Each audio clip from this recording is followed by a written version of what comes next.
Good morning to you all on this Sunday morning. So, a live session completely dedicated to how you feel after the hair transplant is over. What are the timelines so as to assuage your feelings of distrust, a perplexed mind, and a lot of anxieties in your mind that play around after hair transplant is over. Sometimes a feeling of regret, sometimes a feeling of suspicion, and many times a feeling of impatience after the hair transplant has been done. If you're generally impatient by nature and you have gotten a hair transplant done after much procrastination, but now want a result to shape up very fast, defying all biological logic, defying science, well, you have misplaced notions about hair transplant which need to be dispelled, and this video is just for you to dispel certain myths, certain notions in your mind about hair transplant and about the healing process that follows after hair transplant. So this is the video which is going to describe two things to you. Number one, in detail. Number one, when can you return to work after hair transplant? When can you safely go back to your chores of various types? It could be your household chores, it could be your profession, it could be you're traveling back to your destination where you come from, it could be abroad, it could be many hours away.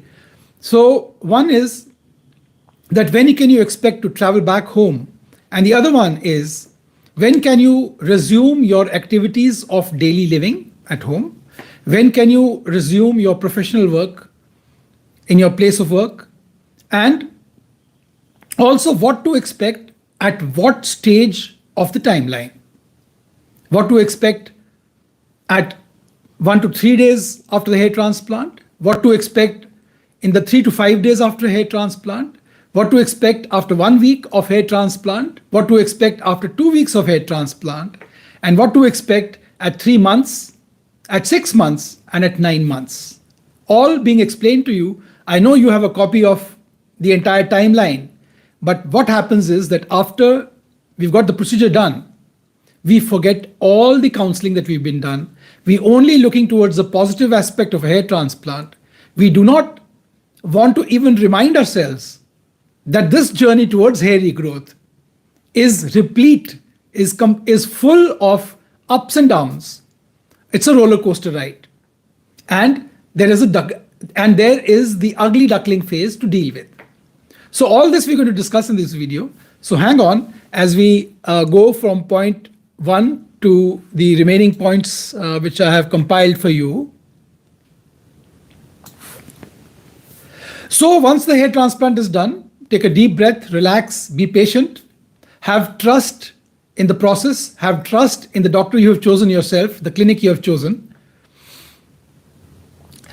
It's just a matter of 5 months, 6 months, sometimes 9 months for people who are slow growers.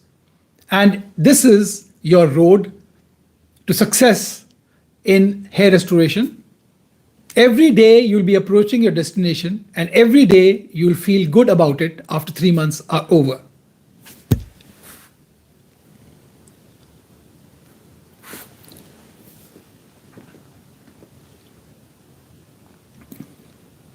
So this process of endless wait before the hair transplant result comes in is quite daunting to some patients who have been advised about the care after hair transplant. They cannot wait to see the result. So it's like you're in a bakery and you're a baker and you skip the rising time for your dough of bread that you put in the oven. And with skipping this timeline of when the dough is going to rise, you might end up with a flat loaf. And so is it with hair transplant. If you skip any part of the timeline of care, there is no getting back. There are parts of the caring process after the hair transplant if you do not follow. There is no going back. You can only move forward, but whatever fault has happened, you cannot rectify it. It's a surgical procedure. Like if you're not careful with your asepsis, you do not maintain sterility, do not wash your hands in the first few days, you might land up with infection, and this can affect results. If you sleep on your face down after the hair transplant the first 3 days, you might end up with so much of bloating of the face and so much of bloating of the hairline. Edema is not good for growth, it is not good for healing. And because it causes fibrosis and it has its side effects when the healing process is going on. So we'll describe first the first 3 days after the hair transplant. Your hair transplant is just over and your dressing is being done, and the doctor gives you the instructions for the night, the medicines you have to take the night, the posture you have to sleep in, how to avoid the travel pillow, how to rest your head, what position to maintain, and what things to abstain from, like watching too much of mobile, your WhatsApp, not bending forwards, being careful while going home, getting into the car with due care, not banging your head against the car while talking to the driver. So a lot of things the doctor will tell you immediately after the hair transplant. He would also not like to burden you about the care for the next 2 weeks or 6 months on the day of the procedure. Because on the day of the procedure, the grafts are just lying inside the recipient sites. There is no glue that is fixing them. It is nature's glue that we rely on to hold the grafts in, and nature's glue, that is a blood clot, forms only after 12 o'clock midnight. Before that, the grafts are just hanging by their willpower. And anything that will disturb these grafts, like too much talking, too much of facial grimacing, making facial expressions, coughing too much, and of course, by mistake, scratching your hairline or hitting your head against a shelf, these are going to disrupt the whole process of the hair transplant and not going to give you the result that you're hoping for. Also, you're dealing with grafts that are still taking root. You're dealing with gravity. You're dealing with the grafts which are partly exposed above the skin surface. So you have to prevent these grafts from desiccation, that is drying up. So these are the things, the responsibilities that you have to undertake. Hair transplant is not the all and end of the hair restoration process. There's a lot of care involved, there are a lot of follow-ups involved, and over many, many days, you have to take care, and that you have to do yourself because you can't be in the clinic for 2 weeks, the time duration of the care. Travel. A word about travel. If you are coming from abroad, there is no problem in traveling within 36 hours, after 36 hours of the procedure. There's no problem at all, provided you follow the instructions that have been given by the doctor. Especially if you're traveling by air, make sure that you carry your spray bottle with you, that you spray every 2 hours. You are in an aircraft allowed to carry up to 100 ml of fluid. And the only fluid that you should carry is the saline spray in your baggage, in your cabin baggage, and you should keep spraying, besides the medicines that you have been given. And depending upon the flight, the length of the duration of the flight, you should be able to have your medicines available at close reach so that you can take them on the appointed time. Traveling by other modes of transport like car, traveling by rail should not be done till 3 days are over, because these forms of travel are this is a strenuous travel. Airline travel is not so strenuous. It might be psychologically stressful, but it is more of a comfortable travel. Traveling by rail, traveling by road on bumpy roads is not to be done in the first 3 days. But if you're traveling by air, you are most welcome to fly out after 36 hours are over. And of course, you cannot drive on your own. Till 3 days are over, please do not drive. If you brought your car with you by mistake, you can leave the car at our place and we can arrange for an alternate transportation to your home. And after 3 days are over, you can collect your car back. Or better still, get a cab or hire a driver to drive you to the clinic. So then what sort of work you can do after the procedure. It depends upon what type of work you are engaged in. If it is a white collar job, if you're in a desk job, in a managerial position, if you're a professional working in a good environment, in an air-conditioned environment, closed cabin, sanitized workspace, there is no problem. You can return to work the next day of the procedure. But there are a few things that you have to keep in mind. One, do not bend forwards, because if you bend forwards, there will be swelling, because you cannot defy gravity if you're bending forwards. The 40 ml fluid that we have injected into your scalp is going to find a way out, down, it will drain to the heart. Best way is to lean back so that it drains at the back, which we cannot notice, because there are no facial landmarks seen at the back of the head. So do not bend forwards, because it is the easiest way the fluid can escape to the heart is between the midline, the soft skin, and between your eyes and then to the heart. 7 days to 10 days, mind you, if the swelling happens, you will not be able to face people. If you travel by airline, by flight, you might have difficulties with swollen eyes at the airport station during security check. They might be very inquisitive. They might not let you board the flight. So these are the things that you have to take due care about. The posture. If you are engaged in heavy work like construction work, like work in a farm, or other work like a person who's a scuba diver, or a person who is a coach, a swimming coach. So these sort of professions will have to wait for a longer period of time before you can engage in them, and therefore you should take time out of work for a longer period of time. So this you can discuss with me, or you can discuss with your doctor if you're getting a hair transplant done elsewhere, and they will be able to find a solution to all this. So on the 3rd to 5th day, during this time, you get used to the routine. 3rd to 5 days after hair transplant, you are quite used to the morning and evening shampooing process, the cleaning process, the application of antiseptic lotion, the ingestion of antibiotics. You're pretty used to it. So these 3 to 5 days after hair transplant, they are not a very big issue, because by the time you are used to the process of care. And also we have seen that calls from patients to clinics decrease in the 3rd to the 5th day, but they will soon resume once the shedding period starts. So during the 3rd to 5th day, you're still seeing your planted area every 2 waking hours, but you develop a sense of tightness over your scalp as the crusts form fully, as they grip your scalp, as they become thick and dense. There will be stretching. Also, the healing in the donor area is taking place. The healing in the recipient area is taking place. So there will be a sense of stretching, which is normal as your crusts mature, as the wounds are healing by a process of wound contraction. There will be a stretching sensation, and which is perfectly normal. However, the scalp donor and the beard donor return back to normal condition very fast. The beard donor returns back to normal condition in 3 days, after which you can shave, but not against the grain, along the grain.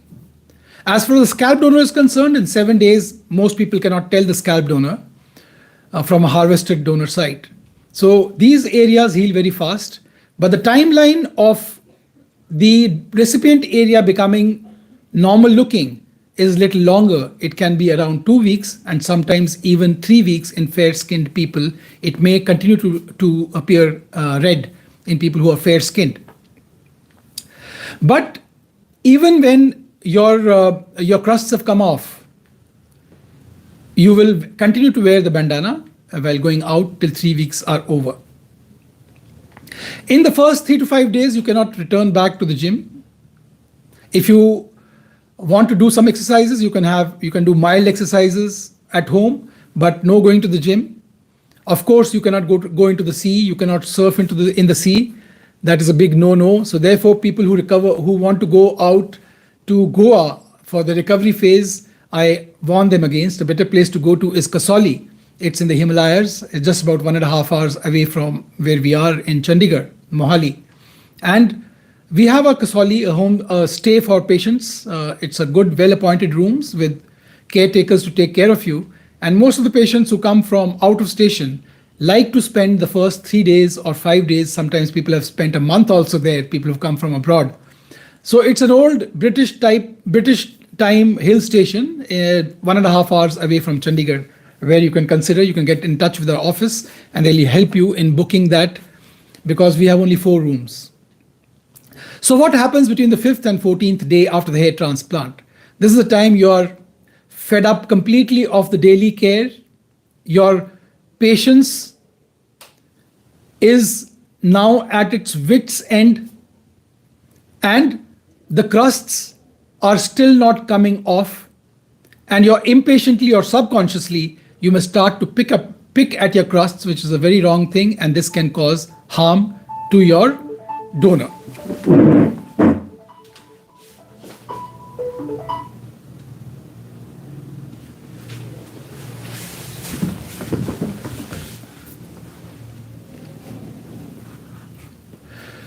So on the 5th to the 14th day, keep your peace. The protocol is going to get you over soon, and there will be not much care except the medication after the 2-week mark. Do not swim. Do not expose your head to the blazing sun or to the rain or to the snow. You can start your cardio at your gym, but please do not do excessive weightlifting. Excessive powerlifting should not be done. Excessive exercises will increase blood flow, and this might cause you discomfort. On the 14th day, many people have been expecting that the crusts would have gone, but they are still there. Don't mind. It doesn't take long before the crusts will come off. What you do is on the 14th day, if the crust is still there, still firmly entrenched, but lifted off, you can go under the shower, wet your recipient area, take your baby shampoo on your hand, make a thick lather and rub it on your scalp. And with the forefinger and the middle finger, you make firm rotatory movements over the crusted area and try to loosen them off. But do not loosen them off, for God's sake, with your nails, because that is not a good thing to do. So you can go under the shower, no problem. You can wash your hair with tap water, municipal water, because at this stage, there is no worry about infection. 14 days, the wounds have healed, they are watertight. There's nothing to worry about. By the second shower, by the evening on the 14th day or the 15th day, your crusts will come off. And this is the time when you can get back to the clinic, send your pictures, and we'll tell you when to start minoxidil and what medications to start here on. And your next problem is going to be a shedding, which is a significant problem. And then the phone calls back to the clinic start all over again. My phone is full of shedded hair, and I have to keep deleting these pictures every few days, because otherwise they take up all the memory, because the patients, after the shedding process has started, are becoming distraught, impatient again. Once more, this whole roller coaster ride of despondency, of frustration starts all over again, and patients can start contacting us, make numerous calls. It is not that this is love's labor lost. The roots are still inside, deep in the skin, and they will grow a new hair. It's only the hair, which is the non-living part of the follicle, which is falling off, because a new hair is being grown by the follicle, which has undergone a shock process while it is being relocated. Yes, there are some people who are lucky, in whom there is no shedding at all, but these are few patients, about 3 to 5%, in whom there is no shedding. And most of these patients who do not shed are those who have stabilized their hair, stabilized the follicles. The follicles do not undergo shock loss during plantation, moving from the recipient site from the donor site to the recipient site, because they've been made robust by the intake of a DHT blocker. So these people also do not shed. So now that the shedding has happened, it is real. Now you have not read the follow-up instructions that are given to you in the diary, in the booklet that has been provided to you, because every patient, it is a psychological thing. Every patient looks only to the positive side of a procedure. The negative side is ignored generally by patients I have seen. So it is time again for you to go back to the book and again read the timeline, which has already been told to you time and again. And this shock loss process, the shedding period, you'll soon get over it. And then you will enter the ugly duckling phase, which will follow. Remember, what doesn't kill you makes you stronger. You can resume most of all your activities at this stage, only no swimming till 3 weeks, no going out in the midday sun till 3 weeks are over, no contact sports till 6 weeks are over, no wearing a helmet or a turban till 6 weeks are over after your hair transplant. Now comes the ugly duckling phase. It starts at the second week mark and lasts up to 6 weeks and sometimes up to 3 months, depending upon your skin type. For many patients, they go through the same 5 stages of grief that a person who's grieving goes through. And these are the phases of denial, phases of anger, phases of bargaining, phase of depression, and finally, the phase of acceptance. Clinics might hesitate in picking your phone to hear your story again and again if you carry this too far, and many patients do, but we are there to help you. Our managers are there, counselors are there to help you. And I will only be taking up your call because I can't take all calls of people who are experiencing the shedding phase and ugly duckling phase. I will take your call at 2 weeks mark, and then I'll take your call at 3 months mark and 6 months mark. Till then, we have a whole lot of counselors who are trained to carry you through this phase of which requires support, psychological support from the clinic. So the early part of the phase involves more pain as hair continues to shed. Till most hairs are gone by 6 weeks mark, most of your hair are lost. And then we go on to the acceptance phase, that is the 6 to 12 weeks mark. You have accepted your shedding and now you are prepared to wait for the regrowth to start. You are still suspicious of the clinic's promise that the hair will grow out. You keep looking into the mirror almost like 30 times in a day, waiting for the first hair follicle to sprout. At this stage, to diminish the contrast, you may go to a barber, you may go to a salon and take a haircut at 6 weeks mark. So that will even out your hair and make your hair look less disorderly.